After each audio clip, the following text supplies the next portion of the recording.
We're getting into week 8 NFL betting. This is Overtime Operators, the show where we teach you how to make money in sports.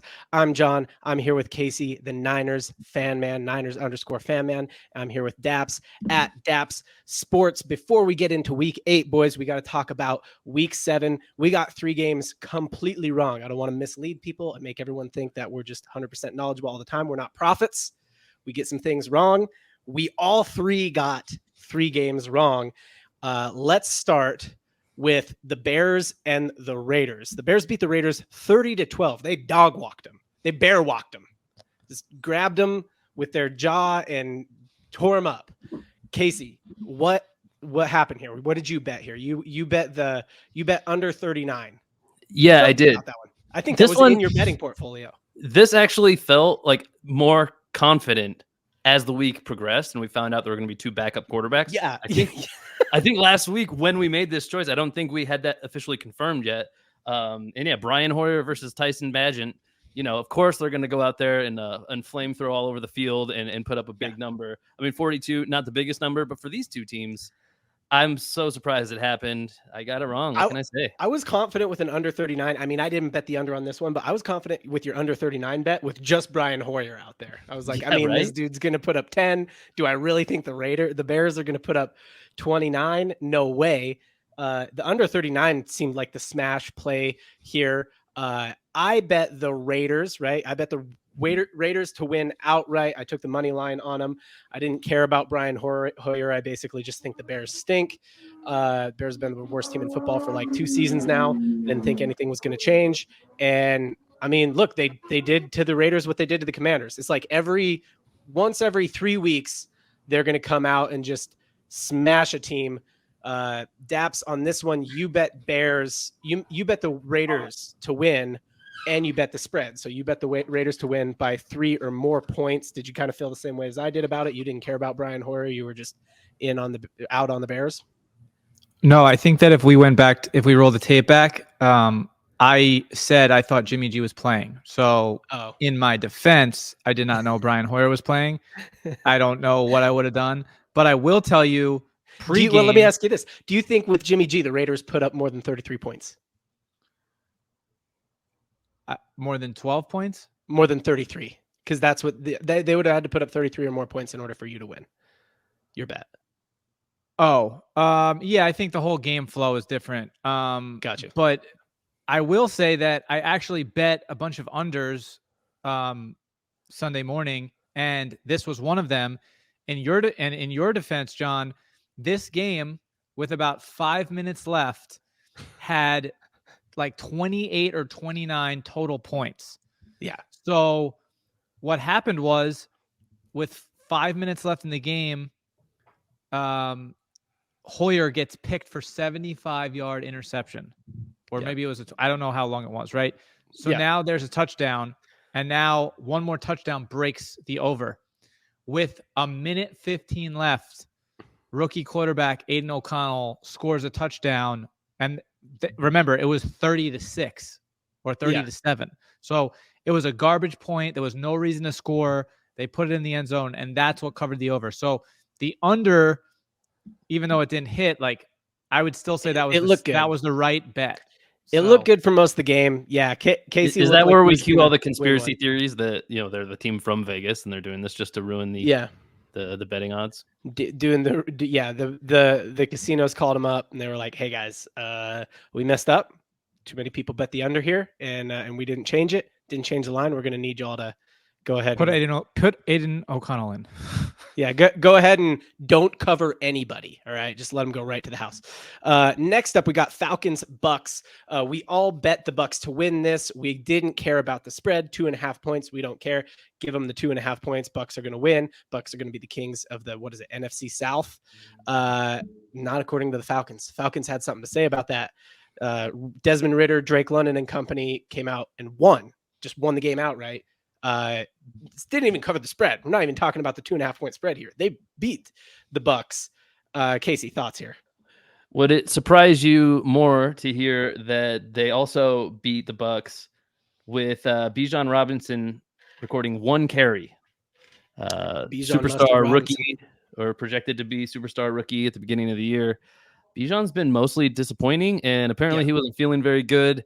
So he had a diminished role in this game, but he's at a pretty small role compared to what most people thought in every game so far. So there's a lot of kind of alarm bells going off for Bijan.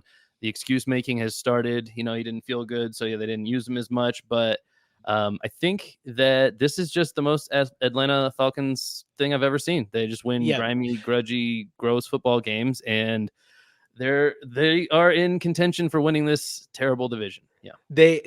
I think I said I do want to go over record and say our format last week was that we wanted to bet every game. We're going to do a little bit different format this week. I do think if we roll the tape again, I do believe I said I don't like betting games with the Falcons in the game at all because they're just too trappy. They're too unpredictable. I didn't like it. We all got it wrong. I think we were all right to pick the Bucs, right? They seem like the better team out of that division, but where Bijan Mustard Robinson has been a little bit disappointing. I think Drake London's kind of stepped up in Atlanta there. Like he was already that WR1, but every week he seems to kind of not disappoint. So, yeah, I mean, good job Falcons, I guess. Daps, anything to add to that game? Yeah, I don't know if I love us calling all these upsets.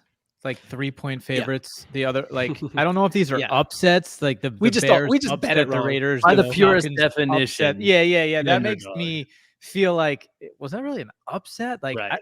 So the Falcons versus the Bucs. It's one of those games. Either way, it could go. I thought the Bucs looked pretty strong this year against a couple teams. I definitely thought they were going to win. I watched the game, very slow. Very like old school football. Nobody wants to make a mistake, so they don't do anything the whole game. Like boring old coaching. But Baker had a chance to come back and win, and they kicked the field goal, and then Ritter marched down the field with I think a minute left, and they kicked the field goal and won. So, you got to take your hat off to the kid. He played solid. There was an incredible play where he I don't know if you guys saw where his hand grazed the grass. And he was out of bounds, but he was upside down with the ball on. I don't know if it was Drake London or Ritter. I thought it was Ritter. It was Ritter. It was Ritter. Yeah. So the ball hit the end zone. But what I believe, if his finger didn't graze the grass out of bounds, I believe the ball left his hand before he hit the ground. And it was a touchdown. Now the ball. Yeah. Right. And it's such a weird thing because technically the ball you'd think has to go to the end zone through the back. But if it touches it and then you go out of bounds, that is like, there's no fumble in the end zone. Fumble in the end zone that goes out of bounds is a touchback. And this is, every NFL player always says this. There's an image of it. If you're watching on YouTube, Casey's got it pulled up here. His finger grazed the out of bounds right before this or something like that. So they said he was out of bounds first, but, every NFL player, they say we have team meetings specifically to say, don't extend, right? Like don't extend the football to try and get it across the goal line. Bad things happen when you extend the football. And then they'll show long videos of a bunch of bad things happening in a row when you extend the football. And then what does every single person do? They extend the football every time. It's right there. It's right there. It's like instinct, right? It's like I can win the game or I can make this play for my team, right? Yeah, it was a lucky play though. So that was Drake London, just to confirm that. It was Drake. I thought Ritter had this similar one, or maybe I'm thinking of a different game entirely. Actually, no. And this one was like a crunching hit. I mean, honestly, in live time, I thought it was a touchdown. I thought it was a touchdown for sure in live time, and that he might have broken his neck getting it. Then under replay, it looks like it wasn't as bad physically for him as I might have thought at first, but I think it was actually incredibly lucky that they ruled him out of bounds because if that wouldn't have been the call, it should have been a fumble through the end zone call, which would have been a turnover and a touchback. So they kind of got away with one. Bucs Falcons, I think none of us would have bet that in a real portfolio. That was the game. The format was let's bet every game. So I'm not too upset about that one. Here's one that multiple of us bet in our real portfolios, and this was an upset. True, honest to goodness upset. 49ers lose outright to the Vikings. I had the 49ers on the money line, which means I bet like $35 on them out of 100, right? I bet like 33% of my budget on them. And I was like, that's okay. I won't make very much money, but I'll win. and they basically ruined my betting week. And then they have me also, I was pretty upright for the season. They have me close to not upright for the season, the NFL season at this point. So thank you, 49ers, for blowing a game to primetime Kirk. But Casey, you're biggest Niners fan on the pod. I'll let you talk about this first. Do you want to talk about it, or do you just want to move on?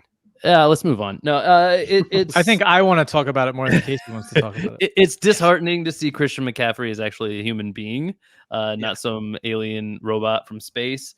3 yards per carry on 15 carries in that game. He did get himself. He looked like a normal running. He looked like a normal running back. Yeah, right. Like that. That's him. Like really coming to earth. I don't think we should expect that from him. He had an oblique injury. He was, game time decision. All week long, they were kind of keeping it under the lid in the organization. And, he went out there and he played and he looked like a regular person. And I think that has a little bit to do with the injury. And, but he did extend his touchdown streak to, I believe, 17 straight games now. I think that's the highest in the NFL currently, right? He had both their touchdowns, I think. Yeah, he did. Daps, do you want to weigh in on this one?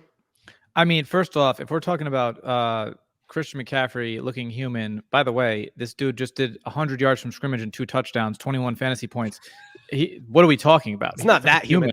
When I said he looked like a normal running back, I mean, the only inhumane thing. The only inhumane thing he did was fumble. That's the only thing that he did that you're like, damn, Christian fumbled. But again, the Vikings came out and they played really solid defense. By the way, the Vikings are a team that a true football fan knows the Vikings are not bad.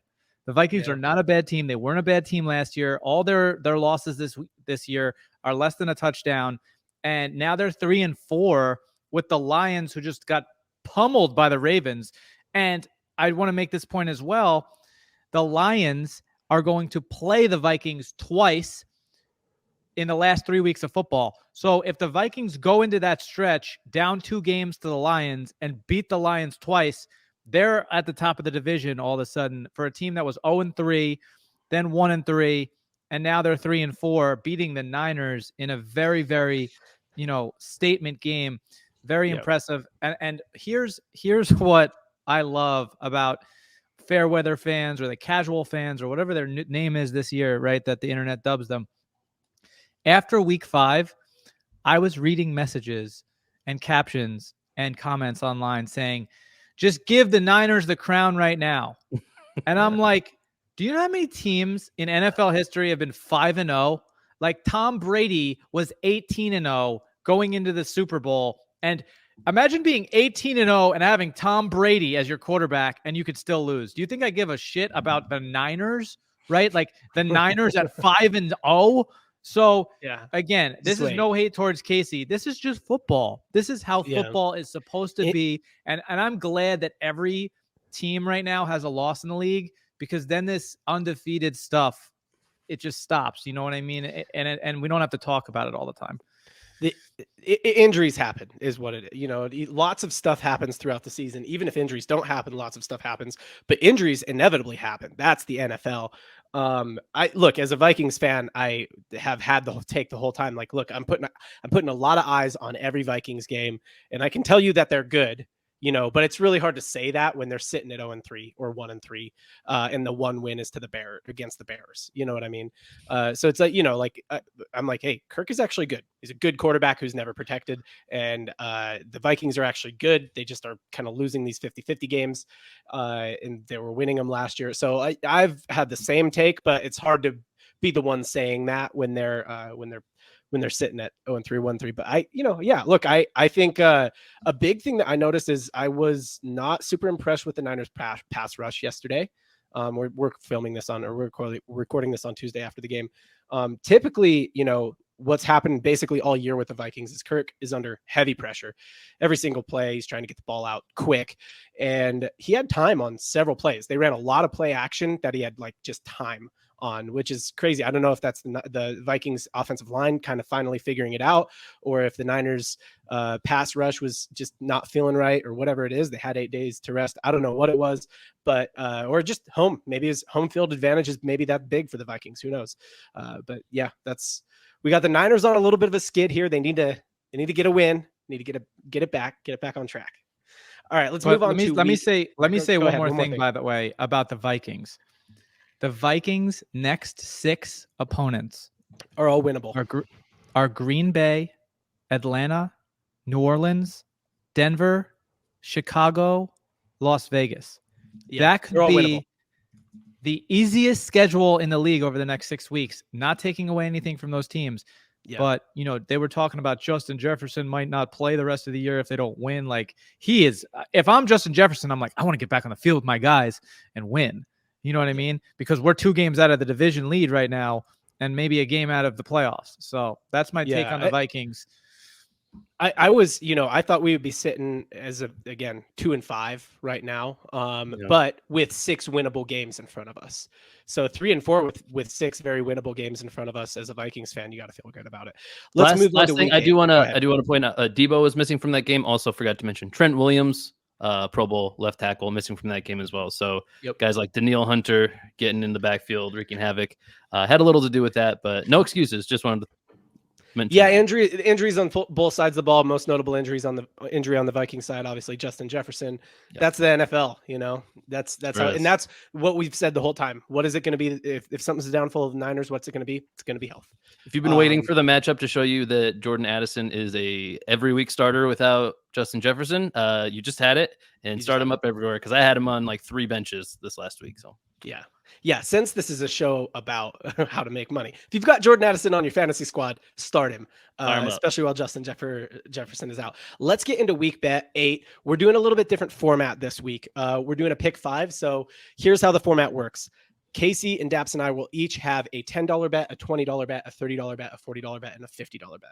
So it's $150 for each of us. Obviously, if you're betting more or less, you can adjust, but these just reflect how confident we are in these different bets.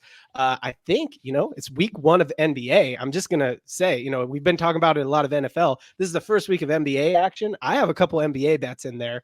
But mostly NFL, I think, from all 3 of us this week. So let's start it out and go around the horn with our $10 bets. Sound good? Let's do it. All right, Daps, first up, $10 bet for you. What do you like?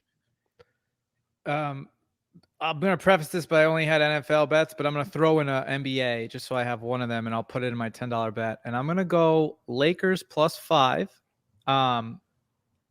I love the Nuggets. Against the Nuggets? Yeah. Lakers +5. Yeah. Okay. Only because I think that there's a lot of controversy and talk in the media right now about the Nuggets talking smack about the Lakers. Yeah. So the Lakers, I think that's going to, light a fire under them. I think they made some pretty nice depth moves in the offseason. I think the Nuggets can still win the game, but I'll take the 5 points is how I look at it. Yeah, I mean, I'll tag a little commentary on that. Obviously, a Lakers fan as opposed to a Nuggets fan. You're really a Knicks fan, but living in LA, I will say that 5 is a nice line, right? Because if it's 2, I always hate 2, because if it's a close game like that, then we're gonna have, we're gonna play the foul game at the end, and it's gonna end up being a 5-point game. But 5 is a nice spread where if it is a close game, there's a good chance it is within 5. So yeah, I mean, I don't hate it. I would not bet it. I'm not touching that one with any bet. I'm not touching that game at all, either direction. Casey, what do you got for your $10 bet? So for my $10 bet, I did go all NFL, by the way, a little early on the NBA to bet with too much confidence for me. So yeah, I am going to go with an AFC East showdown matchup. The Dolphins are the 9.5-point favorites against the Pats. And that's the only reason I don't have this as a higher confidence bet. That's a pretty large spread. But I think ultimately the Dolphins, far better team. This would probably be a larger spread if the Pats had lost last week, which feels like they should have. Feels like they should lose every week, honestly. I mean, they beat the Bills, who dog walked the Dolphins too. I mean, I couldn't touch this one because of 9.5, but I get you. That's why it's in the $10 range. But yeah, it just feels silly not to. I mean, you just have an instinct about certain games, and I go, yeah, the Dolphins are going to win to my best estimation. And how much are they going to win by? I mean, if I was actually forced to guess, I would say, yeah, I mean, probably 10 points. Like, that doesn't feel that crazy. And if they do, you make good on this bet. I do have a Dolphins. I am getting in on the Dolphins action later, but not in my $10 bet. In my $10 bet, I have the Cowboys money line. So the Cowboys are a +228 money line against the Rams. Look, I think there's a good chance the Rams win this game, but anytime I'm going to get the Cowboys, who I think are one of the contenders for NFC champions, at a plus 228 money line, I'm going to take a hard look at it. You know, if it's not the Niners or Eagles, or then I'm probably going to go ahead and bet that. I think maybe the Rams win, but I'll bet $10 to win $22.80. I'll bet a plus 228 on the Cowboys and take a little bit of a flyer with $10. Wouldn't go any higher than that. I have a question. Where are we getting that line from, though? Because that line's from ESPN. The Cowboys are minus 6.5 against the Rams. That line's from ESPN, I think. Wait, the Rams. The Rams. The last I checked earlier today, and the Rams were getting 6.5 points. 3.5 points and plus 228 was what I saw on the ESPN.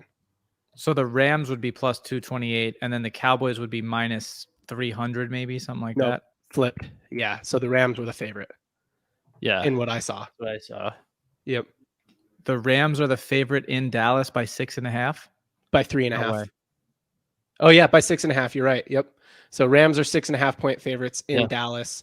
Dallas plus 228. I like the money line. I think you could bet the spread there too. You know, if Dallas loses, maybe they lose by less than 6.5. All right. That's just looking $20 bets. You want to rethink for a second here before we go into the $20 round, Daps? No, I'm trying to find this ESPN link because I don't know if that's wrong, or Rams, Cowboys. Check the private chat. Yeah, we could vet that. I mean, ESPN is not always right either. We should probably get a second source. Yeah. I mean, look, double check it, but if that line's available, that's my $10 bet 100% of the time. Yeah, and your analysis is sound, but there's no way that's like ESPN must have wrote this wrong. Yeah, could be. Yeah, they wrote it wrong. So if you search Rams Cowboys Vegas into Google, you'll get all the books. Real good. The first link you'll see is the Vegas. What's the money line on Cowboys? It's just the inverse of what you said. So the money line is favorite? The Cowboys are a 6.5 favorite at home. Mm-hmm. Okay, then I'll take the Rams on the money line. Okay. I wasn't similar. John, you said exactly what ESPN said, by the way, just in John's defense. This is not calling John out, but I bet a lot, and for the Rams to be a 6.5 point favorite in Dallas when Dallas is 4-2, Dak would have to not be playing for that line to make any sense. That's the only reason.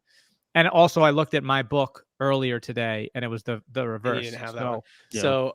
So I would actually say if the Rams have a similar money line, like a plus 22, plus 228, plus 230, something like that, I'll take the Rams on that money line too with $10 because I do think the Rams can beat the Cowboys. But I really like either of those teams on a juicy money line, honestly. I agree. I think the game could go either way. Yeah. Okay. Next up, $20 round. Casey, or let's go to Casey first. What do you got here? Sure. I have another showdown, this time of a couple of NFL rookie quarterbacks. We have the Houston Texans traveling to Carolina to go toe-to-toe with the Panthers. Texans are 3-point favorites here. I don't think that matters. I'm going to take the Texans here. They've looked like the better team all year long. Stroud looks like the better quarterback compared to Bryce Young. And 3 points is, that's child's play here. I like it a lot. Honestly, maybe it could have gone higher than the 20 spot. But hopefully my other bets are better than this one even. So that's what I got. Yeah, I put this one on my list. Ultimately, it didn't make it into any of my slots, mainly because I didn't know where to fit it, right? I'm like, as I look at all the ones I list out, I usually know like that's 20, that's 30, and this one I'm like, I don't know where the slot's in, honestly, but I like that action. I like the Texans, and I don't care about the points. Daps, what do you got for $20? I'm gonna go Seahawks at home -3 against the Browns. I think the Browns have been playing pretty impressive, but also sloppy. It's not easy to play in Seattle. And I like home teams over the next, 6, 7, 8 weeks of the season. I like to bet home teams with low spreads. Yeah, I like that one as well. I couldn't also put on my list. Also, didn't know if I liked the 3 points or what. Okay, mine is an NBA bet. So first NBA action. I guess you would put an NBA bet in your $10 spot, Daps. So this one, I'm betting a game, and it is on tomorrow. It's on Wednesday, October 25th. So we'll know by the time this publishes whether I got this one right or not. It is Bulls Thunder. Thunder are 1 point favorites. I don't care about the 1 point. 1 point is a really uncommon thing, right? So it's like, who do I think will win? I think the Thunder will win. I think we kind of know what we have with the Bulls. The Bulls are running their same sort of core unit back. The Thunder are adding Chet. They were a play-in team last year. Giddey is a year older. I like the Thunder. I like the Thunder to actually make a playoff run this year. Maybe not past the second round, but the Bulls, I think we just know what they are. I think the Thunder with Chet beat them with everybody perfectly healthy at the beginning of the season, and 1 point doesn't bother me. Have it in the $20 slot. All right, $30 round. I'll go first on this round. Back to the NFL for me. This is where I'm getting in on the Dolphins action. Tyreek Hill over under at 91.5 yards. There is a minus 137 on that. So I'm going to bet $30 to win 21.89. I don't care. 91.5 yards against the Pats. Give me that all day for Tyreek. Daps, what do you got here in the $30 spot? In my $30 spot, I am going to go with the 49ers and Bengals over 45. I like the Niners responding. I think that if Christian doesn't fumble on that drive, there's another 7 points in the last game. I think Burrow has looked way better than the first 3 or 4 weeks in his last 3 or 4 weeks. So, I think it's going to be one of those primetime, not shootout games, but scoring, right? Like a score and a response. So it's not going to be 35-40, but maybe the over breaks in the last 5 or 6 minutes of the game, 24-20 is like, and then there's a touchdown at the end, something like that. Who you got winning the game? Just curious. At this point, that's why he's not betting that, Casey. I know. I know. I'm just curious. At this point, I'd still lean towards the Niners, but I think we're in that point of the season where you go, you really think Joe Burrow can't beat any team on any given Sunday? Of course he can. And by the way, that goes for, the top 10 quarterbacks. They can all beat any team any day of the week. Bengals just depends. Bengals coming off a bye, correct? So he'll have had an extra week to get healthy. Listen, they have so many weapons. Jamar Chase is now kind of feeling himself. T. Higgins has not been, opened up at all. They have Tyler Boyd. They have Irv Smith. They got Joe Mixon. They have a pretty solid defense. So the Bengals, they could beat anybody, in my opinion. All right, Casey, $30 bet. What do you got? $30 bet. I'm sticking with my spread bets here. I like Daps' idea that home teams are kind of going to dominate here in these middle weeks of the season, but it looks like I'm feeling the other way this week. I'm taking the Jags, who are on the road in Pittsburgh, 2.5 point favorites, and again, I think they can definitely take this game by a field goal or more. The Steelers I still don't know what to think of them as far as an identity. And the Jags still, like, for the most part, I feel like we figured out who they are. I feel like we can see that they are an explosive offense as long as their offense gets going. They seem to put up some pretty good numbers. So I think if they win by easily more than 3 points, which is already more than the spread. So I think there's also a chance they flounder, but I like the odds still. That's my $30 bet. Jaguars, Trevor Lawrence. Book it. Christian Kirk's been the guy, so hopefully he continues that. I bet against the Steelers last week with the Rams, and they hurt me, so I couldn't touch that one. I also think I forgot to mention. I think ETN is on like a 2 touchdown game streak, if I'm not mistaken. I think it's like three or four. Yeah, I mean, basically, it's like him and CMC are like they're basically the same person, right? Both on touchdown streaks. Yeah, well, ETN's is shorter, but it's 2. Only a little bit. Yeah. Only a little bit shorter. Only 12 games shorter or something like that. All right, $40 round. We'll go to Daps first on this one. The $40 round, I'm going to go with the Steelers plus 2.5. at home. Going the other way. I'm glad I went right to you here.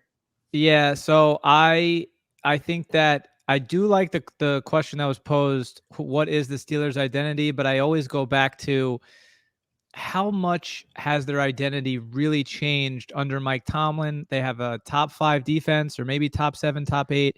The only big they run the ball heavy, right?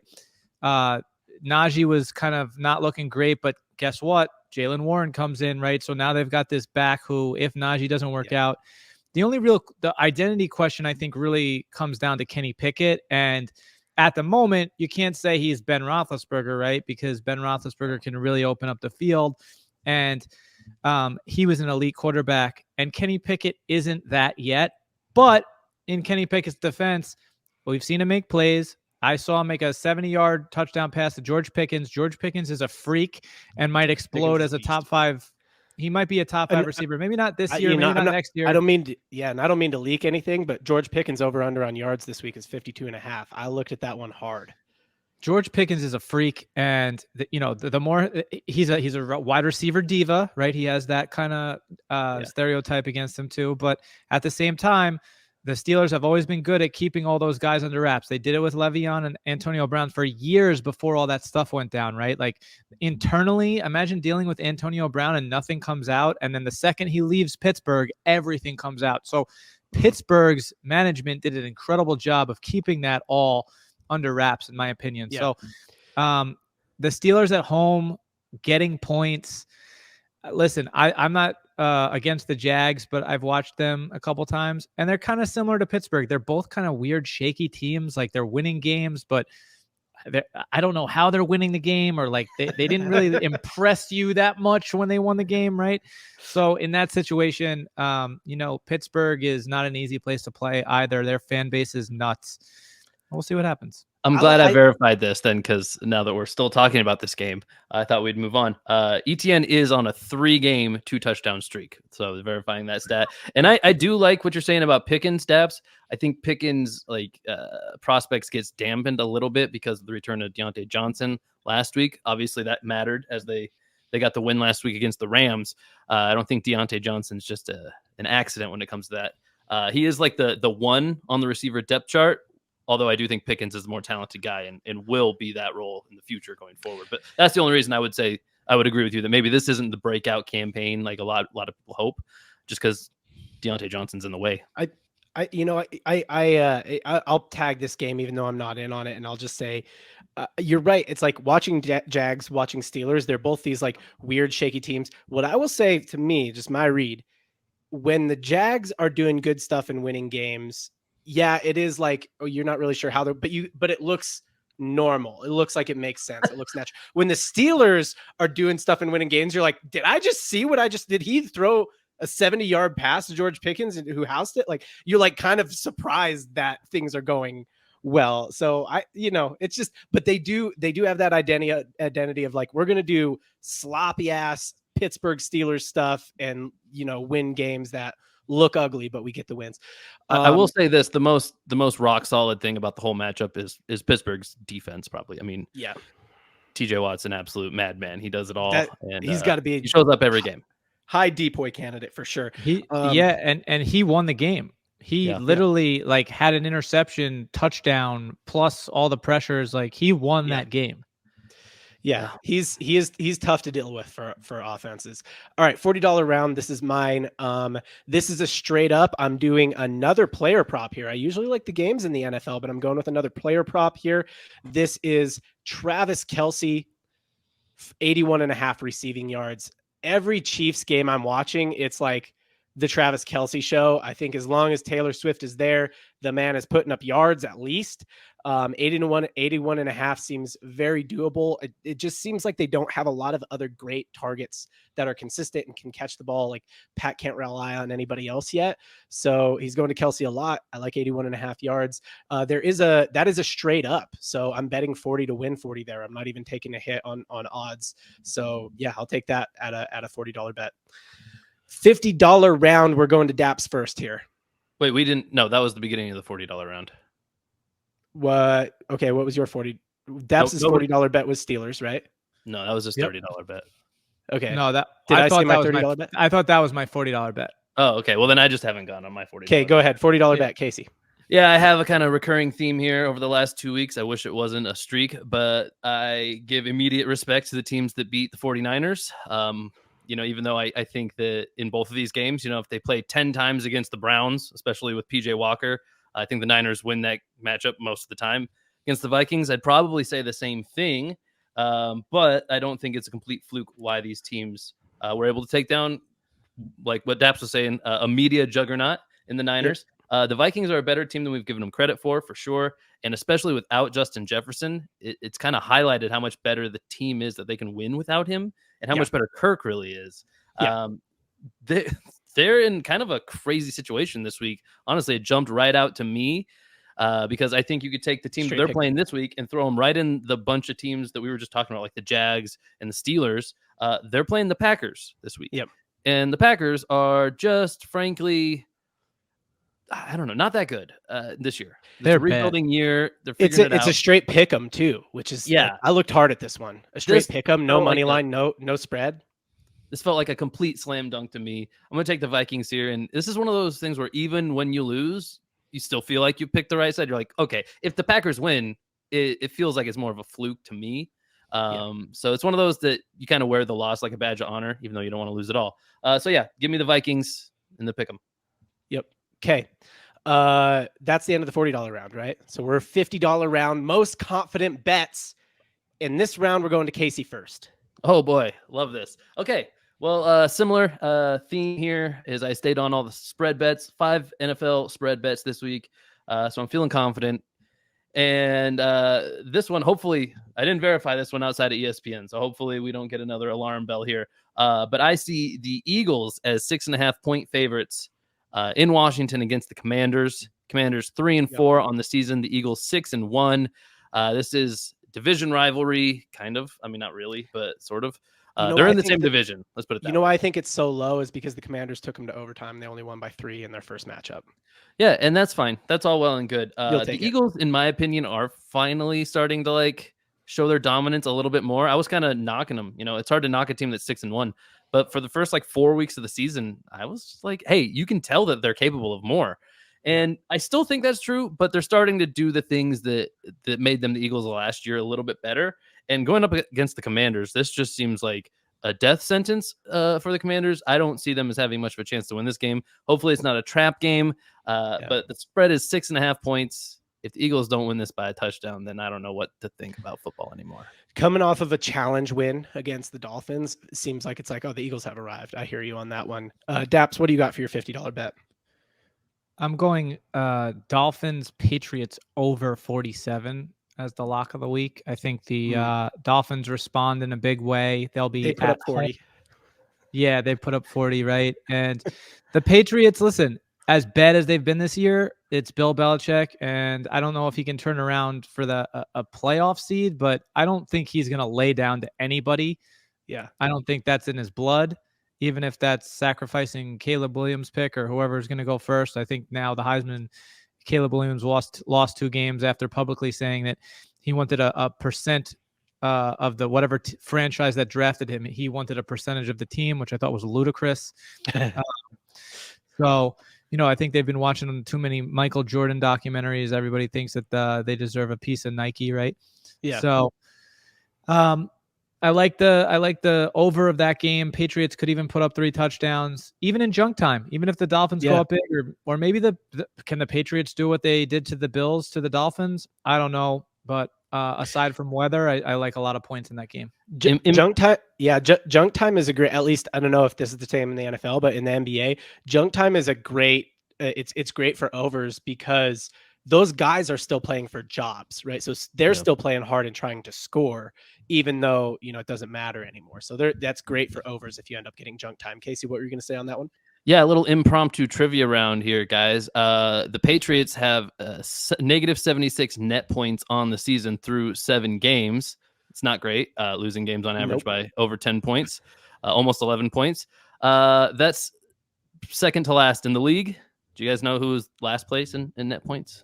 Got to be the Panthers or the Bears. It's not either of those teams. Oh, dang. Raiders? Is it the Raiders? No, Daps. Daps is like, I'm gonna get this. I'm gonna bullseye this one. It's so you said the second worst was the Patriots.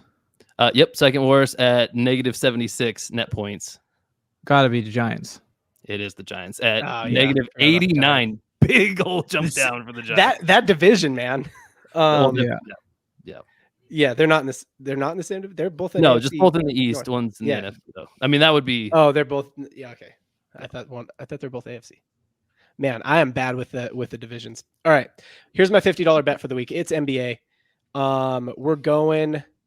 LeBron James has an over/under set at 45.5 points in their opener against the Nuggets. Now, I am taking a -137 on this. At 45.5? 45.5. It is a -137. So I'm betting 50 to win. Betting 50 to win 36.49. This is on Prize Picks. They're not a sponsor, but I'll just tell you where it was. So yeah, 45.5, too much. I don't care that I'm taking a -137. I'm betting 50. Wait, LeBron's point total or total? Yeah, it's not points, assists, rebounds. I looked at this multiple times because I could not believe it either. His over under is 45.5. Yeah, with a -137 tag. Yeah, I'll take the under all day on that. Yep, that's I got the under on that one. Which actually, for future episodes, if you're watching this or listening to this now on this episode, for future episodes, what we should probably do is consider when we're actually going to publish this, because this game's going to happen tonight as we're talking. And so, there wouldn't really be any time. Somebody couldn't get in on this if they were watching this later or reading the newsletter. So something to consider, I think. But that's my, breaking the fourth wall there. That's my $50 bet of the week. I like 45.5. I don't care that I'm losing on the odds on that. I just don't think he's going to score 45.5 points. Sorry. Love it.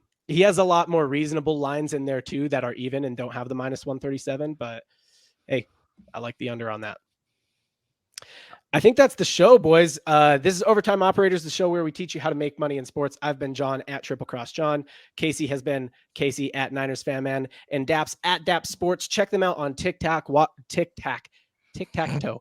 Check them out on TikTok. Watch their live streams. Get some sports cards. Get some memorabilia, and we will see you next time.